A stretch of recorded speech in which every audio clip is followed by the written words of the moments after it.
Bismillahirrahmanirrahim. Assalamualaikum warahmatullahi wabarakatuh. Alhamdulillahirrabbilalamin. Pagi ini hari Sabtu tanggal 11 Desember tahun 2023, kita melaksanakan perjalanan menuju Desa Gohor Lama, Kecamatan Wampu, Kabupaten Langkat. Ini yang ketiga kalinya kita berangkat ke Langkat dalam rangka penataran fardu kifayah bilal jenazah yang dilaksanakan oleh pengurus daerah Muslimatun Hasanah bekerjasama dengan anggota DPR RI, yaitu Bapak Profesor Dr. Haji Johar Arifin Husin. Kita pagi-pagi kali sudah berangkat sebagaimana biasa karena kegiatan dilaksanakan pukul 8 pagi. Jadi semua perlengkapannya kita bawa dari Medan, dari mulai alat peraga patungnya, kemudian kain kafannya, alat memandikannya, laptopnya, semua termasuk infocusnya, semua kita bawa dari Medan untuk mempermudah dalam rangka pelaksanaan penataran bilal jenazah yang ada di Kabupaten Langkat, khususnya di Desa Gohor Lama, Kecamatan Wampu. Alhamdulillah dihadiri langsung oleh anggota DPR RI Bapak Profesor Dr. Johar Arifin Husin dan juga seluruh peserta yang merupakan bilal jenazah se-Kecamatan Wampu. Alhamdulillah semuanya semangat mengikuti kegiatan dari awal sampai akhir. Semoga kegiatan ini bermanfaat bagi kita semuanya dan membawa berkah bagi umat Islam khususnya. Amin ya Allah ya Rabbal Alamin. Segala sesuatu, apalagi yang bernyawa, pasti akan merasakan kematian. Mikrofon saja mati, ya kan? Apalagi kita yang caranya sudah dirancangkan oleh Allah Subhanahu wa Ta'ala. Tak seorang makhluk pun tahu kapan kematian itu akan datang.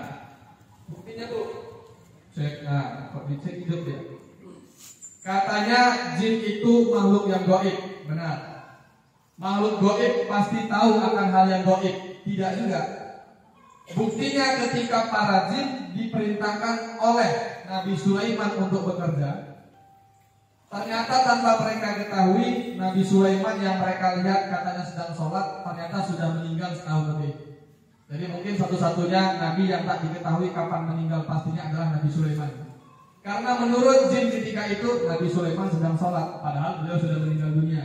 Jadi bahkan jin yang makhluk gaib saja tak mengetahui kematian tersebut. Apalagi kita makhluk yang kasat mata tidak tahu kapan. Tapi tanda-tandanya ada Bapak dan Ibu. Nanti saya bocorkan tanda-tandanya biar Bapak dan Ibu tiap hari nengok, ada nggak tanda-tandanya? Ada nggak tanda-tandanya? Kalau ada berarti harus baik budi, rajin menabung, tidak sombong. Kemudian al-jumu'ah kul innal mautal ladzi tafirruna minhu fa innahu mulaqikum. Setiap manusia pasti takut yang namanya kematian. Tapi sejauh mana kita berlari, mau jauh kemanapun, fa innahu mulaqikum, kematian yang akan menemui kita. Bukan kita menemui kematian, tapi kematian yang akan menemui kita. Ada orang yang ketika di Medan, ketika di Langkat mungkin sehat-sehat saja, ketika berangkat haji, sampai di Mekah meninggal dunia. Padahal di sini sehat-sehat saja. Ada yang ingin mengunjungi menantunya misalnya jauh sana, di sini sehat sampai sana meninggal dunia. Kenapa? Karena kematian yang menjumpai kita, bukan kita yang menemui kematian. Itu kalau dari Al-Quran. Yang pasti apa dari buku udah hafal, mungkin sudah fasih ini. Kemudian dari hadis ada juga yang dikatakan oleh Rasulullah. Apa kata Rasulullah dan Ibu? Akhiru zikroha dimil ladzat. Perbanyaklah mengingat pemusnah segala macam. Misalnya ini jenazah, inilah saya gambarkan. Jenazah itu tingginya rata-rata orang Indonesia itu 160 cm.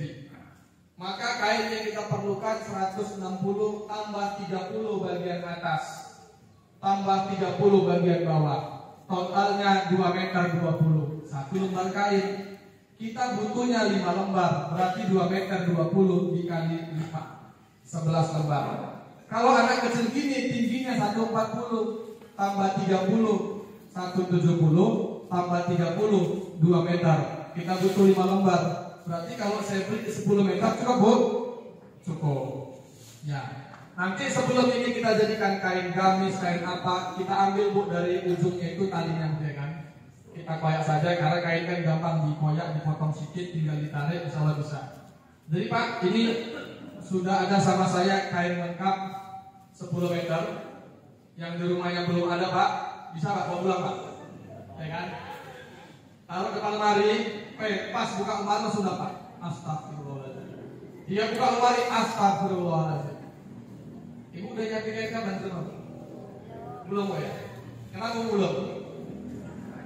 Umi saya ketika sakit ngasih wasiatnya aneh. Gimana lah, namanya orang tua ya kan. Jadi kami dipanggil semua ke rumah, itu udah Umi siapkan kain kafan di lemari atas, lengkap semuanya. Kalau misalnya besok ada apa-apa, kalian yang ngurus, jangan orang lain yang ngurus. Udah lengkap semuanya. Namanya bila jenazah. Jadi di rumah itu banyak sebenarnya kain-kain kafan, kain sisa. Karena beliau ada lemari khusus. Jadi kalau misalnya ada orang meninggal yang nggak mampu beli kain atau tengah malam tiba-tiba mau diurus, yang sering ambil biasanya pasien dari rumah sakit haji. Itu kok udah tengah malam telepon, tengah malam ngecek pas saya kecil-kecil itu udah pasti Pak minta kain kafan. Udah pasti itu. Kadang-kadang sepaket sama yang ngurus pun dibawa. Kenapa? Karena jenazah habis subuh mau langsung dibawa. Oh malam itu juga dimandikan. Nah, jadi pada ibu kalau yang belum ada bisa dipersiapkan oleh ibu. Ya kan? Tapi nanti yang ngurus yang ngerti tadi kasih kain apa pulang ya kan? Karena kalau memang kita mau berwasiat pakai kain ihram boleh bu ya kan? Boleh. Tapi walaupun tidak semua orang mengerti, kadang-kadang gara-gara dia nggak ngerti omongannya kemana-mana. Jadi kalau orang banyak Ustaz boleh pakai kain ihram boleh, tapi usahakan jangan yang di luar. Taruh di lapis ketiga. Lapis ketiga di mana posisinya bu? Di dalam. Biar orang nggak nampak. Sebenarnya nggak apa-apa. Cuma kita khawatir ya nggak nampak ini vokal pula. Masa pakai kain ihram, kayak nggak ada kain lain, padahal boleh. Akhirnya jadi omongan kemana-mana. Jadi kita butuh 5 lembar kain, pembagiannya 3 lembar kain untuk kain dasar, lembar keempat kain gamis, lembar kelima itu ada yang sarung, sawat, songkat. Ini saya contoh satu aja bu untuk kain gamis. Gamis ini namanya baju bu ya kan? Baju dia.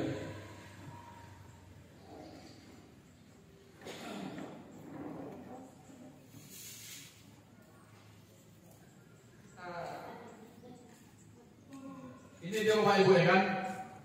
Emang ada Bapak Ibu yang biasa motongnya langsung dihabiskan. Jadi segitiganya nampak langsung bolong. Ini dia. Cuman kalau saya sengaja nggak saya potong ujungnya itu. Kenapa kira-kira Bu? Karena saya khawatir ada yang ngambil. Kadang-kadang ada orang yang tidak bertanggung jawab suka datang ke tempat takziah bukan mau berdoa, mau nyari ada nggak sisa kain kafan. Entah diapain nggak tahu lah dia lah itu. Nah, daripada ada sisa kain kafan, berarti ini cuma saya robek saja, ininya nggak saya ambil, nggak saya buang. Kalau ini kan dibolongin 3 untuk biar masuk leher, bolongannya kemana? Potongannya. Nah, kalau memang sudah terpotong, nanti sebelum jenazah dibungkus kita masukkan Pak semuanya. Tengok dulu kanan kiri ada sisa, masukkan semuanya. Tapi jangan kain apa dimasukkan ini putih nih, sama masukkan semua. Pakai sarung bantal. Nah, jadi kenapa itu kita masukkan semuanya untuk menjaga ada orang-orang yang tidak bertanggung jawab sehingga jalan dia fatal. Orang tiba bakal mati juga ya. Nah, jadi ini kaki sobat dan ibu model seperti ini. Kemudian kain ke 5 dipotong ada yang untuk sarung, sawat namanya apa sih? Sawat boleh kan? Nah, sandalan itu kalau bisa dipakaikan di kamar mandi. Kalau bisa. Tapi kalau kamar mandinya kecil bu segini, janganlah. Kayak kamar mandi itu misalkan nggak bisa kita pakaikan sawat di situ karena kecil. Kecuali kalau dia dimandikan di belakang rumah, nggak dalam kamar mandi, itu pak ya kan? Itu bisa. Kenapa penting sawat dipakaikan di kamar mandi sebelum dibawa ke tempat mengkafankan jenazah? Kita khawatir jenazah ini sangat sensitif pak ya kan? Udah bersih pun, udah keluar kotorannya semua, pas diangkat, ada lagi yang keluar. Terakhir jadi omongan orang lain. Padahal jenazahnya soleh, jenazahnya baik, gara-gara ada yang keluar kotorannya, ini pasti banyak dosa deh, makanya nggak bisa habis kotorannya. Bapak ibu kalau dia sakit lever bu, itu ada cairan warna kuning keluar, nggak bisa habis itu. Bukan karena dia orangnya husnul khotimah, nggak, memang sakit lever. Nanti kalau dia paru-paru, kadang-kadang kotorannya warna hitam, kering. Kalau kering paku air keluarnya. Mohon maaf, yang gampang keluar itu yang encer ketika ditekan.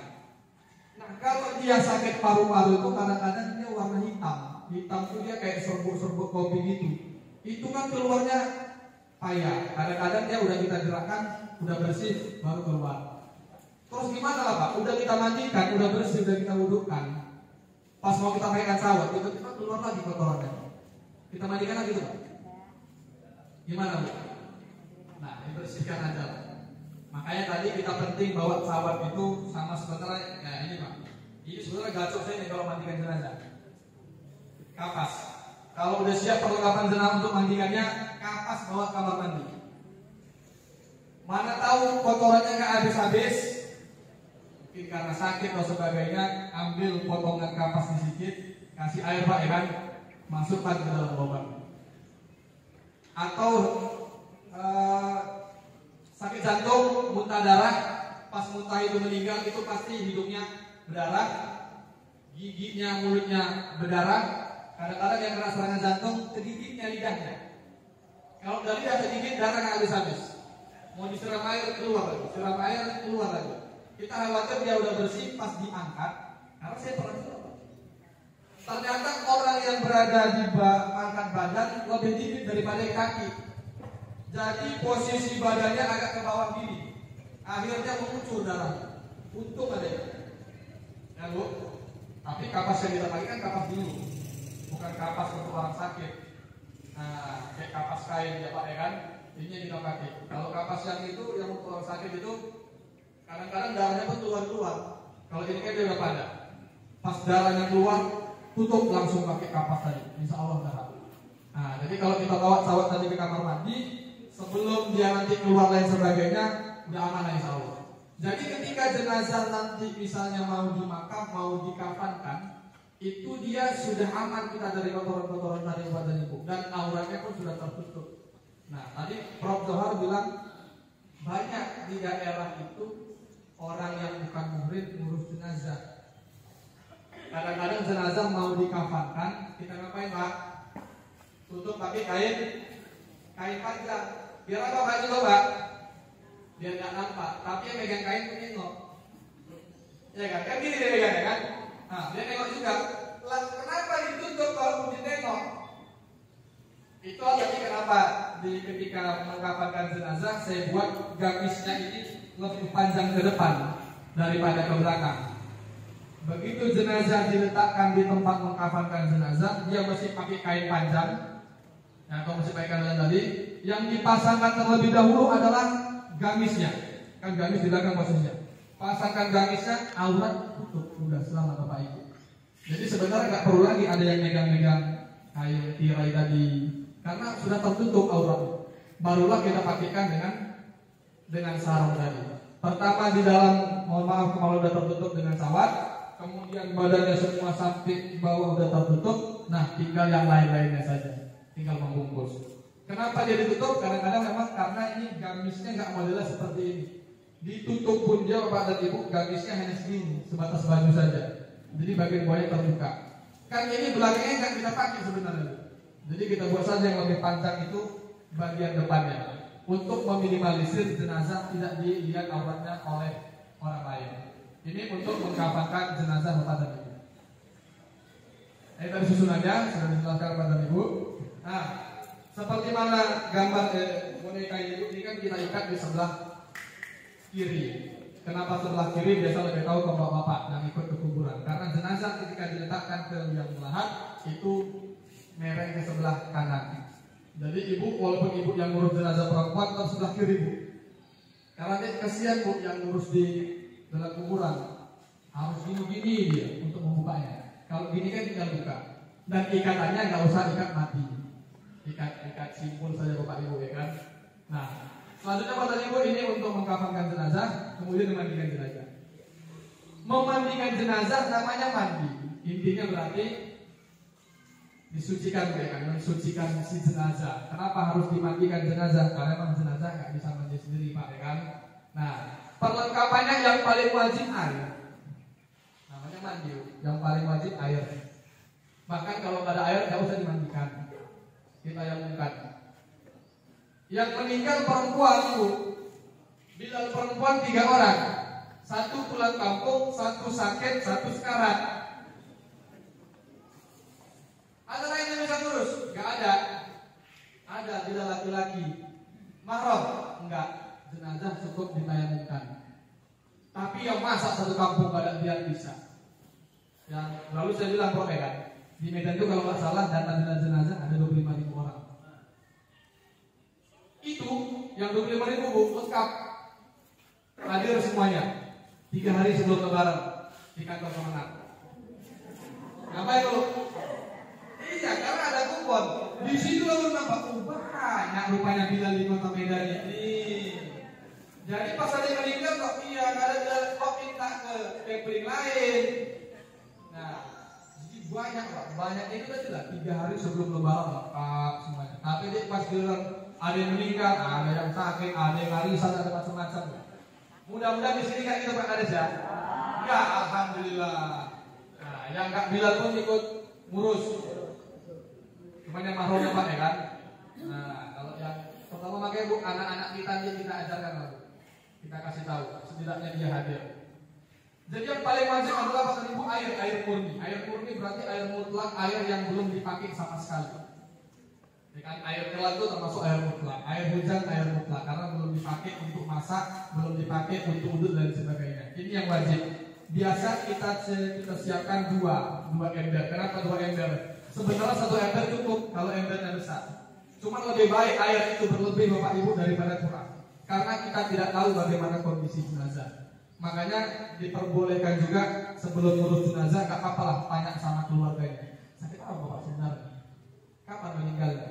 Ada penyakit? Nah gitu dia.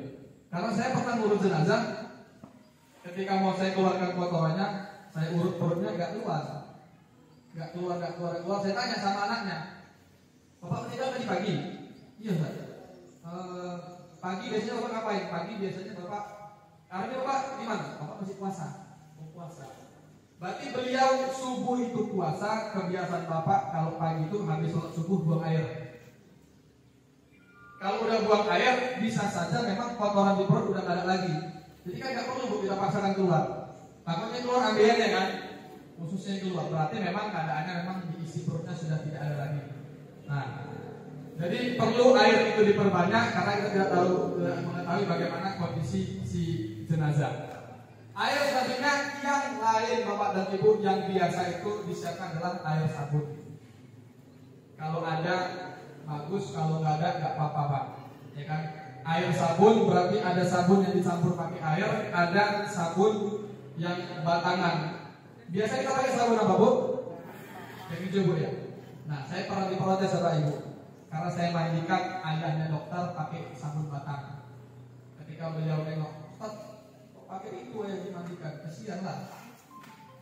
Cuman kan nggak mungkin saya jelaskan di situ. Ibu nggak tahu fungsi sabun batang ini gimana. Nggak boleh Bu. Ini beliau sedang berduka, apa namanya turuti supaya dia keluar daripada syariat. Jadi pakai sabun yang mana Bu? Tahu saat saya ambil sabun saya di kamar mandi, ambil bawa sini. Udah nggak saya protes, biar aja. Tapi setelah saya fardu kifayah, saya tahu dia tersinggung, saya jumpai keluarga yang lain. Pak, dia tolong sampaikan sama Ibu itu, tadi kayaknya beliau tersinggung karena saya mandikan almarhum ayah pakai sabun batang. Kenapa sabun batang? Pertama, sabun batang itu lebih cepat membersihkan kulit. Makanya orang-orang tua dulu ibu ya kan, tapi kalau nyuci itu kerah-kerah yang di sini ada petanya dan kaligrafinya itu, kalau pakai sabun batang langsung bersih. Nah, yang kedua, sabun batang itu lebih cepat hilang licinnya. Itu ya. Kalau pakai sabun cair, masya Allah, kita yang capek. Udah mandikannya tunduk ya kan, siram masih licin terus, siram masih licin terus. Takutnya habis mandikan jenazah kita yang dimandikan. Kok nggak hilang licinnya ini? Jadi satu tadi sabun batang itu lebih cepat membersihkan, Bu ya. Yang kedua lebih cepat hilang licinnya. Yang ketiga sabun batang tidak berbau. Karena jenazah mau kita siram pakai kapur baru, mau siram pakai jeruk purut. Nanti kalau misalnya pakai sabun Dove, sabun Lifebuoy apa semuanya berbenturan wanginya, jadi nggak segar jenazah tadi. Nah tapi ini kan nggak wajib Bapak tadi. Ya kan biasanya kita ada yang sabun cair itu dicampur ini Bu ya kan. Sabun cair itu dicampur pakai air. Cuman saya biasanya kalau ada ibu-ibu lagi motong-motong sabun, itu saya minta sabunnya dikit. Nah kan sabun gini Bu biasanya kan. Saya minta sabunnya dikit. Kenapa saya minta sabunnya dikit? Untuk saya pegang. Jadi kan kita ada kain untuk mandikan jenazah. Ya kan ini kalau kain yang sudah pakai perlengkapan lengkap tadi, atau kita buat sendiri, atau memang kain dasar kain kafan, sabun itu biasanya saya ambil segini saja untuk ketika nanti membasuh si jenazah. Kalau misalnya, ini kan saya pakai sarung tangan Bu. Kalau misalnya sabunnya di sini, ketika saya ngelap jenazah, saya takut licin sabunnya jatuh. Kalau sabunnya jatuh udah kena lantai, kok kayaknya nggak enak diambil lagi. Makanya sabunnya nggak saya pegang di tangan, tapi saya masukkan ke dalam sarung tangan kita. Nah, di sini dia Pak sabunnya. Jadi kalau saya mau busa banyak, tangan saya disiram sama yang asisten tadi siram, ini udah berbusa. Lepas pun sabunnya, dia masih berada di dalam. Karena kan nggak semua kamar mandi kita keramik Pak. Kalau kamar mandi keramik, sabun jatuh apa jatuh? Ada yang di luar dimandikan, tanah-tanah kan nggak enak. Jadi sebenarnya tujuan sabun itu tidak wajib untuk biar licin aja tuh. Biar ketika mau ngurus jenazah enak, dia nggak kesat. Karena kulit jenazah sensitif Pak ya. Apalagi kalau udah 24 jam. Ya, kena paru-paru, jantung itu kita gesek sedikit aja kadang-kadang terkopek kulitnya. Nah, fungsi sabun bukan untuk licin. Untuk licin aja, untuk bersihkan yang lain-lainnya. Itu yang air sabun tadi. Kemudian ada juga air jeruk purut. Air jeruk purut dipotong jeruk purutnya, kemudian diperas airnya. Kalau emang bisa disaring dulu. Biar ketika nanti nyiram jenazah nggak ada di sini butiran-butirannya. Kemudian air kapur barus, kemudian korek kupingnya kita satukan sama air sabun itu bisa saja kan. Korek kupingnya kita untuk kupingnya, kemudian untuk lubang hidung, lubang pusar, kuku-kukunya, untuk gigi. Tahu ada yang meninggal ketika habis makan atau pas lagi makan masih nempel di tulang ikannya, kan nggak mungkin kita gosok pakai Pepsodent. Nah itu tadi fungsi apa tadi, korek kuping tadi, sambil kita merengkan, sambil dibersihkan. Kemudian yang harus kita siapkan adalah kain panjang Ibu, karena meskipun dia jenazah tidak boleh dibuka auratnya, harus tertutup. Kalau memang terpaksa Bilal mau harus melihat auratnya tadi, Bilal kita jelas, nggak boleh dibuka langsung ini enggak. Tetap yang kita siram itu adalah jenazah yang ditutupi pakai kain panjang. Nah jadi nggak boleh dibuka semuanya. Kain panjangnya kita siapkan, satu untuk mandikan jenazah, yang kedua untuk kain ganti. Setelah jenazah dimandikan bersih, kemudian kita dari awal dulu ya. Kita siram jenazah pakai air mutlak. Setelah bersih pakai air sabun. Setelah pakai air sabun, ada beberapa daerah yang kapur bagus dulu, ada yang jeruk purut dulu. Intinya setelah bersih semuanya kita wudhukan jenazah. Setelah diwudhukan baru kita handuk, kita pakaikan handuk, baru kita tutup lagi pakai kain panjang. Tidak ada hal yang wajib Bapak dan Ibu bacaannya. Tapi biasanya kita niatkannya ketika memandikan jenazah, nawaitul husla lihadihil janazah, atau bahasa Indonesia, saya berniat memandikan jenazah lillahi ta'ala. Kalau jenazah kan laki-laki perempuan, cuma kalau mayit laki-laki, perempuan mayidah. Jadi kalau mau aman jenazah saja, karena jenazah laki-laki perempuan. Nawaitul husla lihadihil janazah lillahi ta'ala. Dan biasanya saya bilang biasanya, karena kan memang nggak wajib. Sebelum saya mandikan jenazah, itu saya minta keluarganya masuk. Saya minta keluarganya masuk, lihat saya nyiram jenazah, biar nanti keluarganya juga ikut. Jadi keluarganya kalau mau ikut Bu, di siraman pertama saja. Karena kalau sampai akhir, khawatirnya ada nangis-nangis, ya kan, ada yang macam-macam lah. Jadi biasanya siraman itu dimulai dari kanan, ya kan? Dari mulai kanan. Dari mulai bahu sampai ke kaki, kiri bahu sampai kaki, tengah dari kepala sampai kaki. Bacaannya, ketika membasuh yang kanan kita baca Bismillahirrahmanirrahim. Ketika yang kiri Bismillahirrahmanirrahim, yang tengah Bismillahirrahmanirrahim. Dan yang kita siram bukan jenazahnya langsung, tapi tangan kiri kita. Makanya pastikan jenazah kepalanya berada di sebelah kanan Bilal, kecuali Bilalnya kidal. Ada Pak Bilal kidal? Ada ya? Nah kalau dia Bilalnya kidal berarti kepala jenazah di sebelah kiri, karena dia jalan pakai tangan kiri. Tadi kata Pak kamu kanan Bismillah ya Rahman, kiri Bismillah ya Rahim, tengah kan mudah diikuti sama keluarga. Ayo ikuti keluarganya, gantian. Ya kan, dulu ada ayah meninggal, anaknya 8, semua disuruh masuk. 8 masuk. Nah, 8 inilah ikut nyerang. Kamu masih kecil-kecil. Bisa kan nyerang ayah gitu kan? Bisa tak? Bismillahirrahmanirrahim, Bismillahirrahmanirrahim. Semuanya digilir. Udah selesai baru saya minta izin. Kalau itu saya izin saya lanjutkan. Nah, ketika disiram pakai air mutlak, barulah kita keluarkan kotorannya dulu. Jangan nanti dia udah disiram pakai sirup perut, udah wangi, baru dikeluarin kotorannya. Jangan lagi dari awal. Jadi dia dulu keluar kotorannya, ya kan? Kalau bisa air mengucur terus, syukur-syukur ada yang pakai selang, jadi terus siram. Agak diangkat dikit badannya, agak direnggangkan dikit kakinya kalau bisa. Kalau nggak bisa nggak usah. Karena kata Rasulullah, kasrul izomil mayit kakasrehi hayat. Mematahkan tulang si mayit sama seperti mematahkan tulang orang yang masih hidup, zolim. Kalau ada dia pakai cincin bisa dibuka. Kalau nggak bisa dibuka nggak usah. Kalau pakai gigi emas sayang boleh kan? 5 gram ya kan, bisa hidup 3 bulan kan? Sayanglah. Kalau bisa dibuka buka. Jadi Bapak Ibu pada dasarnya semua yang ada pada jenazah sudah milik ahli waris. Ustaz, saya ahli waris ya. Itu kan hak saya. Gigi emas mama itu boleh saya ambil? Boleh, kalau bisa diambil diambil. Karena itu sudah menjadi hak dia. Tapi kalau nggak bisa menyakiti jenazah nggak usah. Ya kan? Karena darul mafasidi muqaddamun ala jalbil masolih. Mencegah kerusakan lebih diutamakan daripada berbuat kebaikan. Sebenarnya jenazah nggak boleh pakai barang apa-apa lagi. Itu masolih, itu baik. Tapi kalau kita ambil barang yang tadi menyakiti jenazah, itu udah mafasid. Mencegah kerusakan lebih diutamakan daripada berbuat kebaikan. Jenazah harusnya dimandikan. Tapi kalau nggak ada perempuan yang bisa memandikan jenazah perempuan, maka cukup tayamumkan. Kenapa? Karena membuka aurat si jenazah perempuan dimandikan sama laki-laki bukan murim, itu namanya mafasid. Jadi dicegah. Jadi kita cegah kerusakan walaupun di dalamnya ada masalah tadi. Jadi setelah tadi sudah kita bersihkan semuanya, kotoran yang keluar, baru lalu kita siram pakai air sabun, kita lap-lap semuanya. Dan ketika lap itu saya pun biasanya minta tolong sama keluarganya. Kenapa Bapak dan Ibu? Karena ternyata yang selama ini saya lihat di lapangan, ketika jenazah diurus sama keluarga, itu jauh lebih bagus, jauh lebih rapi, jauh lebih tertib ketimbang orang lain yang urus.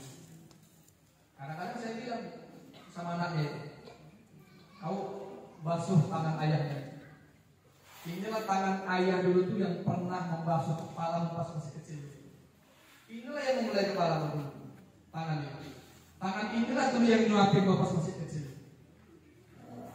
Bilangnya pelan-pelan. Kadang-kadang nangis. Kayak gini tangan ayah rupanya. Kenapa? Enggak pernah nengok tangan ayah. Baru itu ada nengok tangan ayah. Itulah benar-benar dia basuh pelan-pelan kukunya bersih sebersih-bersih.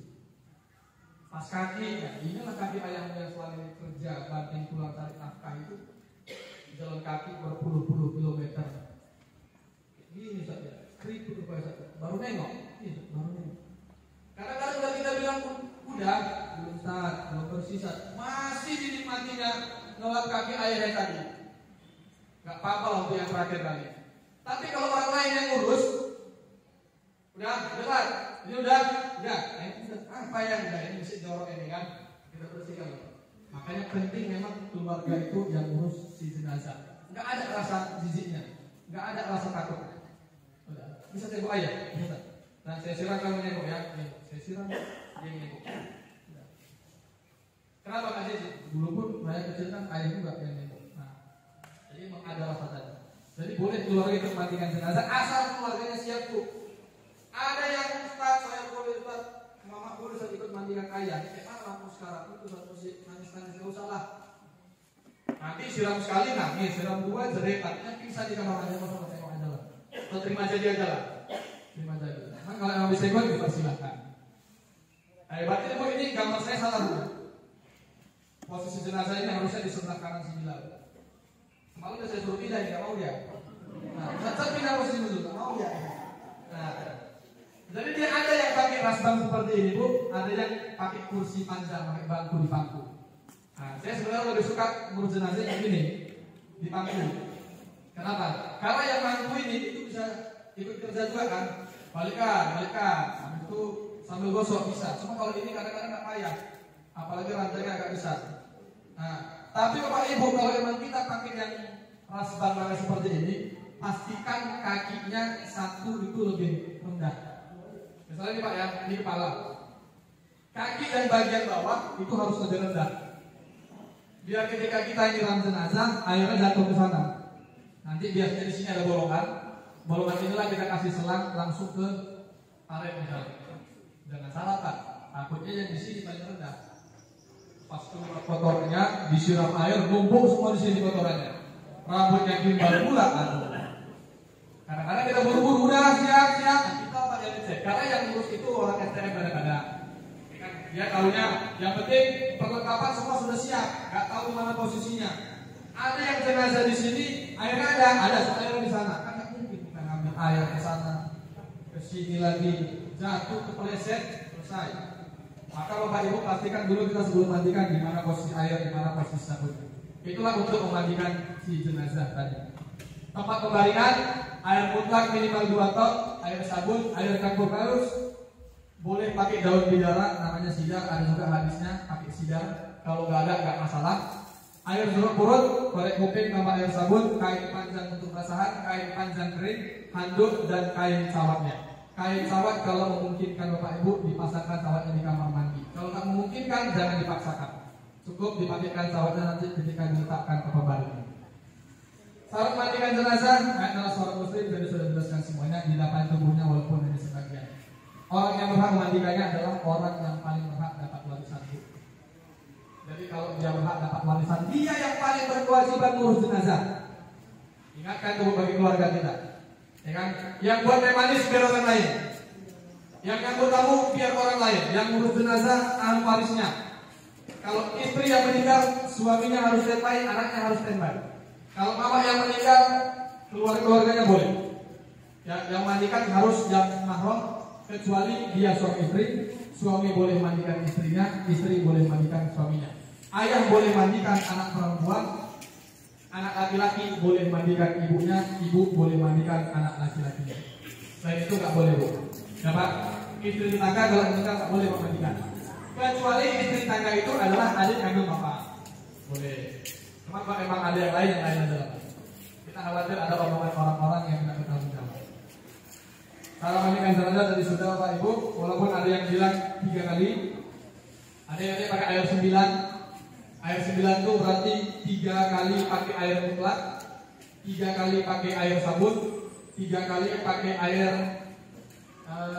jeruk purut. Ada juga dia yang memang 3 kali kanan, 3 kali kiri, 3 kali tengah, semuanya gitu. Air mutlak gitu, sabun gitu, daun bidara dan kapur baru gitu, jeruk purut juga gitu. Intinya pada dasarnya Bapak Ibu semuanya adalah untuk membersihkan. Tapi nggak harus 9 kali juga Bu. Ada orang yang meninggal baru siap mandi. Masa 9 kali juga? Kan ganjil. 3 kalau cukup, 7 kalau cukup. Ada orang yang meninggal lagi kerja bakti, baru bersihkan gorong-gorong, bersihkan karet, 7 masih kurang itu, 9 masih kurang. Nah, jadi sebenarnya inti ada 7, 5, 3 ganjil saja. Kalau misalnya kita mau dapat ganjil, dapat sunahnya 12 kali, kok sudah bersih, dah biar ganjil 13 kali. Itunya dia.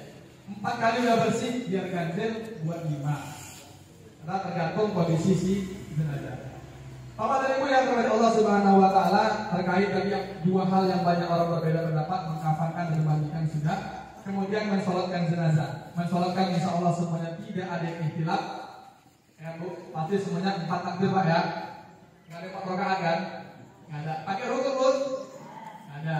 Karena waktu Abu Nawas sholat jenazah pakai rukun, namanya Abu Nawas kan. Kadang-kadang agak error ditanya. Kok pakai rukun, pakai sujud? Ada yang jawabannya. Iya, jenazah ini banyak kali dosanya. Jadi tidak cukup kalau berdiri saja. Itu kan jokesnya Abu Nawas.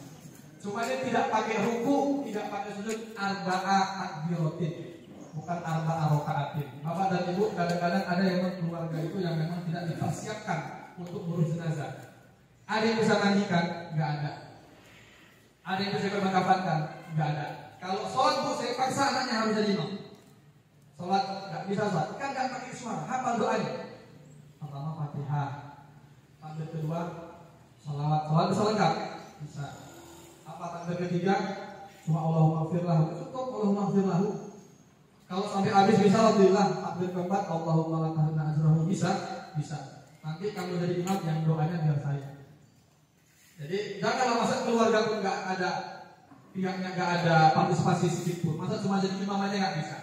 Nah, mandikan nggak ikut, mengkafankan nggak ikut, setidaknya jadi imam ketika sholat. Nah, ini sholat kita semuanya sepakat. Hanya saja doa niatnya kan beda-beda. Kalau dia laki-laki usolli ala hadal mayyit, kalau perempuan usolli ala hadil mayyitati, takut salah usolli ala hadil janazah. Karena jenazah mau laki-laki, perempuan ya jenazah. Usolli ala hadil janazah arba'at takbiratin fardhu kifayati. Kalau imam imaman, kalau makmum makmuman lillahi ta'ala. Takbirnya 4 kali. Takbir pertama baca Fatihah, takbir kedua selawat Nabi, takbir ketiga Allahumma gfir lahu. Kalau bisa sampai lengkap, kalau enggak cukup Allahumma gfir lahu. Takbir keempat Allahumma la tahrimna ajrahu. Kalau bisa dipanjangi. Kalau enggak bisa enggak masalah. Selesai salam. Kalau memang si anak tadi nggak bisa semuanya, paling nggak sampai salam, yang doa, yang mimpin orang lain nggak masalah. Nah, ini Bapak Ibu yang sering kita berselisih pendapat tentang posisi jenazah. Kalau bacaan semuanya sama. Kalau jenazah laki-laki, itu posisi si imam, ini jenazah laki-laki, maka dia sejajar sama kepala. Kalau jenazah perempuan, posisi imam sejajar sama perut. Tapi itu insya Allah semua sepakat bu. Yang jadi masalah, kepalanya di sebelah kiri atau di sebelah kanan jenazah, utara atau selatan. Itu Pak di Sumatera Utara ini Pak, macam lah. Intinya biasanya gini gimana? Biasa di sebelah utara kan. Biasa sebelah selatan nggak masalah. Yang paling intinya itu kalau dia laki-laki, imam sejajar sama kepala. Saat kepalanya di sana, ya udah kita pindah ke sini. Jangan kita berdebat di masjid Pak. Kan ibu-ibu jarang ikut sholat jenazah di sini, bapak-bapak ini. Utara, selatan, utara, selatan. Tapi dia ngomong. Kalian udah ini pun mesti berantem. Mau utara, satu utara, selatan. Intinya kalau dia laki-laki sejajar sama kepala. Kalau dia perempuan sejajar sama perut. Nah, biasanya kalau melakukan jenazah perempuan itu aman bu. Mau di mana kepalanya kita di tengah. Tapi kalau jenazah laki-laki Pak, pastikan yang mana kepalanya. Karena yang meletakkan dia di dalam keranda gak ikut sholat jenazah, bawanya ke masjid. Nah, kamu dulu, pokoknya kita yang gak tahu di mana kepalanya. Yang ada bunganya, ada yang bunga dua-duanya. Yang ada ikatannya, ada ikatannya dua-duanya. Maka Bapak Ibu kalau misalnya di kain hijau kita belum ada tanda kepala, tandai. Kalau dia perempuan di tengah kita, kalau kepala sini ini pasti tengah. Kalau dia laki-laki, wah ini pas ini kepalanya di sini. Terus satu kali kakinya. Walaupun nggak diharuskan untuk diulangi enggak. Cuma kan lebih afdol. Maka Bapak Ibu, walaupun nanti kita Pak yang di masjid, ketika orang yang ngangkat itu dibawa ke masjid, tanya yang mana kepalanya? Kalau ragu, tengok dulu itu. Kalau jenazahnya laki-laki dan perempuan, Pak Ibu, buat gini saja. Ini berarti jenazah laki-laki. Ini jenazah perempuan. Kalau kita melewatkannya sekali dua. Ini jenazah laki-laki. Ada jenazah perempuan, anak kecil, jenazah perempuan. Berarti dia sejajar sama kepala si laki-laki. Taruh di sini. Jadi nggak perlu sholat jenazahnya dua kali. Kecuali ibu ada wasiat yang sholatkan anaknya. Ini beda pula anaknya. Ya udah, berarti sholatkan dulu ini, habis itu masuk jenazah berikutnya. Tapi kalau emang gak ada wasiat, mau sekali aja udah, mau 3 orang, satu keluarga meninggal, laki-laki, perempuan, laki-laki, perempuan. Ini laki-laki, saya imam sejajar sama kepalanya. Ini perempuan, taruh perutnya sini. Ada perempuan lagi, taruh perutnya sini. Laki-laki di sini kepalanya. Niatnya saja yang dibedakan Pak. Kalau dia satu berarti usolli ala hadal mayyit. Kalau dua, usolli ala hadainil maitatani. Kalau 3 orang atau lebih, usolli ala hadil mauta. Aku salah satu dah pakai bahasa Indonesia. Saya berniat menyolatkan 1 jenazah lillahi ta'ala. Saya berniat mensolatkan 2 jenazah lillahi ta'ala. Saya berniat mensolatkan 3 jenazah lillahi ta'ala. Sebut namanya boleh Pak? Boleh, asal jangan salah nama.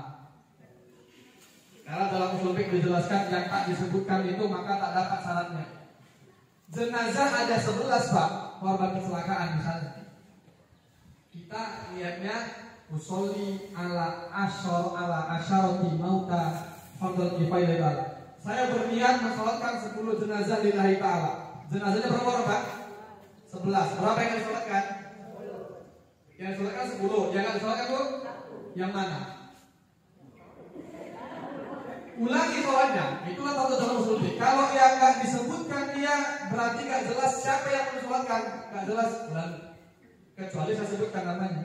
Saya berniat sholat jenazah untuk Bapak Muhammad, Ahmad, Ibrahim, ini semua. Berarti yang nggak tersebutkan itu aja diulangi sholatnya. Cuma kalau saya berniat sholat untuk 10 jenazah lillahi ta'ala, jenazahnya 11, berarti ada 1 yang disolatkan. Siapa? Nggak tahu. Berarti ulangi lagi sholat. Betul Pak ya? Ini sering Pak ya? Utara selatan, ya kan? Kalau dia laki-laki sejajar sama kepala, perempuan sama perut. Kalau mau saling itu sholatkan gini saja. Masalah dia kepala di kanan, kepala di kiri, terserah lah. Intinya kita sholat menghadap kiblat. Jangan jadi perdebatan ketika di masjid mau utara, mau selatan. Biasanya gimana? Ada yang bilang, Ustaz, kami biasanya kepala di sebelah kanan. Terus ada keluarganya datang. Dia biasa di kampungnya sebelah kiri. Pak, kiri pun jadi. Jangan Pak, kami biasanya di sini kanan Pak. Kami di kampung kami kiri. Jadi gimana? Main kita. Nanti kalau main ada yang jadi korban, mandikan lagi, sholatkan lagi. Jadi intinya Bapak Ibu kita cegah, kita hindari perdebatan ketika ngurus jenazah. Sabunnya, arahnya, semuanya. Ini untuk pahala untuk sholat jenazah.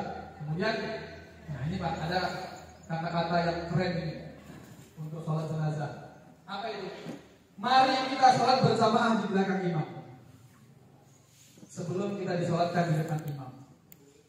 Ada orang Bu, nggak pernah ke masjid sholat.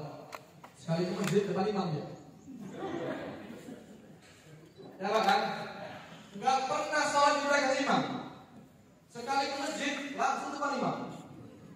Disolatkan, bukan sholat. Nah, dari sebelum kita disolatkan depan imam, sholatlah kita di belakang. Nah, Bapak ini kan, biarlah ibu-ibu yang soleha. Bapaknya jangan soleha. Bapaknya harus soleh. Jadi bapak soleha kan. Nah, baik Bapak Ibu, ini menguburkan jenazah. Menguburkan jenazah biasanya kaum bapak yang hadir ke pemakaman. Nah ini dia Pak. Kata Rasulullah, asri fa in kanat salihatan qarabtumuha ila al-khair. Jadi Bapak Ibu, saya sering mengilustrasikan seperti ini. Anak kita yang SD, sebelum dia ujian kita bilang, nah nanti kalau kau dapat ranking 1 pas bagi rapor, ayo berikan hadiah. Kira-kira kau ketika dia bagi rapor ranking 1, ngapain? Siapa yang ingin dijumpai pertama kali Pak? Ayahnya. Ngapain Bu? Nagih. Ya juara 1. Mana janji ayah? Begitulah Bu kita manusia dijanjikan sama Allah. Fa in kanat sholihatan, kalau dia soleh, qarabtumuha ilal khairi, karena akan mempercepat dia untuk menuju kebaikan. Jadi jenazah itu kalau dia ini soleh, cepatlah, jangan lama-lama, cepatlah. Mau lapor sama tuannya ini, mana janjinya, gitu ya. Karena sebelum kita meninggal, kita sekarang udah kan udah ada gambaran-gambaran surga. Ya kan, kapan ini ya. Makanya dia jenazah kalau bisa langsung meninggal, tuh memandikan, kafankan, sholatkan, kuburkan, lapor sama Allah, mana janji Allah. Asri'u bil janazah, cepat mengurus jenazah.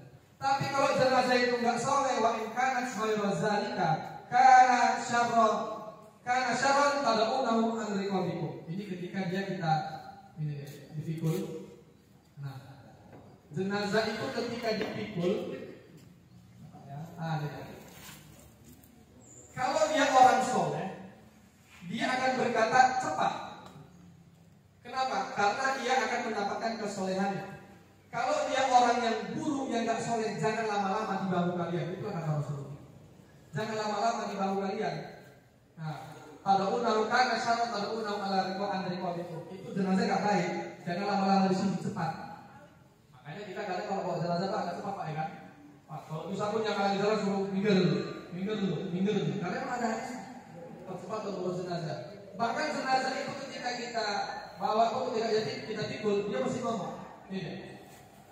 Yaqulu idza wudi'atil janazah fantamalas harizal al-aqnaqin. Ketika jenazah diletakkan di atas bahu orang-orang yang memikulnya, fa in kana sholihatan qalat faqimuni. Jenazah punya ngomong, faqimuni, cepat. Kalau jenazahnya soleh, kenapa? Kalau dia udah ngomong apa nih? Faqimuni. Jadi jenazah itu berharap ketika dia dibawa dalam keadaan cepat. Tapi kalau jenazahnya enggak soleh, wa in kana soleh qalat ya waila aina mau mana ini? Orang jenazah yang enggak soleh itu Bapak Ibu ketika dibawa itu mau mana itu? Udah pulang aja lah. Tapi kalau orang yang soleh kok bingung. Jadi kenapa kita harus menyegerakan jenazah? Itu bukti bahwasanya kita menyaksikan jenazah ini adalah jenazah yang soleh. Jangan berseberangan. Ahad main khair kita bilang. Cuma ngurusnya lama-lama. Berarti bertolak belakang dengan kata-kata khair tadi. Kalau kita bersaksi dia adalah jenazah yang khair, cepat. Nanti dari waktu kuburan belum terjadi. Maka adalah penting dari Bapak Ibu yang kita yang di STM ini ada yang penonjok memandikan, penonjok kafan, ada yang khusus untuk di tempat pemakaman. Bapak dan Ibu yang berkata Allah Subhanahu Wa Taala. Kemudian ini ada yang terakhir tentang liang kubur. Liang kubur sebagaimana biasanya kita mengetahui namanya adalah liang lahat. Padahal pada Ibu di dalam kitab Taqrir As-Sanidah, liang kubur ada dua macam. Pertama namanya lahat, kedua namanya syak. Lahat itu sebagaimana di Madinah, syak itu sebagaimana di Mekah. Bedanya apa? Sebentar, lahat ini Pak. Itu di Madinah. Di Madinah itu tempat meletakkan jenazah ketika lubang sudah digali, di pinggirnya digali. Bukan kayak gini. Ini namanya liang syak. Bedanya apa? Sama. Liang lahat ini di Madinah, kenapa? Karena Madinah tanahnya tanah keras tuh. Jadi ketika sampingnya gali lagi, tanahnya nggak tandus. Cuma kalau di Mekah tanahnya tanah gembur, makanya dia pakai liang syak. Dan kita rata-rata di Sumatera Utara pakai mana Pak? Syak. Syak itu papannya lurus. Kalau lahat papannya miring, yang manapun boleh, sesuaikan dengan tanah pemakaman kita. Kalau yang di Serdang Bedagai, saya pernah ikuti pemakaman di sana, itu nggak bisa lahat, nggak bisa syak. Jenazahnya masuk ke kuburan harus pakai peti. Kenapa? Karena tanahnya tanah pasir, tanah pantai. Gimana kalau pakai peti? Berarti kan itu tanah lah. Ya tinggal ambil saja segumpal tanah, masukkan ke dalam petinya, letakkan di mana diletakkan. Biasanya itu kita buka pojok atasnya, kan kepala pipi biasanya. Itu yang paling enak dibuka. Pipinya disandarkan ke tanah langsung. Kalau jenazah di dalam peti bisa, ya bisa. Ambil tanah dari kuburan tadi, masukkan ke dalam petinya, pas di pipi si jenazah. Kadang-kadang kita melihat kuburan ini kok masih berair terus. Dibuang airnya, ada lagi airnya. Tidak tega kita meletakkan jenazah. Maka boleh kain kafannya ini tidak dibuka, tapi diambil segumpal atau segepok. Biasanya batu yang bulat-bulat Pak ya, yang untuk sandar di sini satukan ke pipi si jenazah. Intinya bersatulah antara tanah sama si jenazah tadi. Begitulah Pak dan Ibu, ini tentang apa tadi, beda syak sama lahat. Ini ada yang dibukakan bersama. Untuk menurunkan jenazah banyak versinya.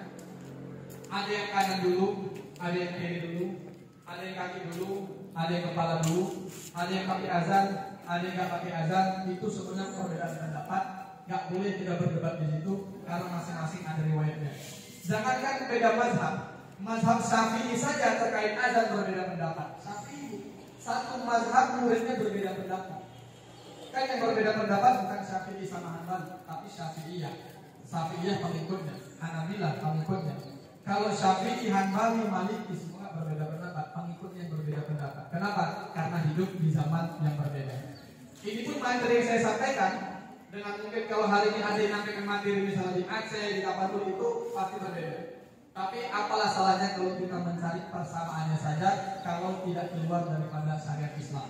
Kalau beda, semuanya pasti berperbedaan. Baik Bapak Ibu yang dirahmati Allah Subhanahu wa taala. Selanjutnya ada bacaan talqin ini terakhir biasa bapak-bapak yang ikut ke pemakaman jenazah. Ada talqin pendek, ada talqin panjang, ada yang boleh dibaca, nggak dibaca nggak masalah, sesuaikan Bapak. Kalau sudah mendung, udah gelap kali, masa mau dipaksakan pakai talqin panjang? Baru nanti awas sendiri. 33, 50, 66 sampai 100 kali. Udah begitu selesai hilang semuanya. Tapi kalau masih teduh gimana? Kalau emang masih nyaman suasananya pakai talqin, pakai tahsin. Kalau udah gelap, apalagi dikemudikan malam hari, ya kan? Udahlah, masukkan baca doa aja, mungkin pakai Al-Ikhlas, Al-Falaq, An-Nas. Sekarang tidak penting. Karena berdoa tidak harus kan di kuburan Pak, ya kan? Pulang ke rumah kan bisa kita doakan kembali. Itulah Bapak Ibu yang dirahmati Allah Subhanahu wa taala. Mungkin dari penyampaian saya banyak hal-hal yang mungkin saja salah, yang benar karena dari Allah, yang salah karena dari saya sendiri.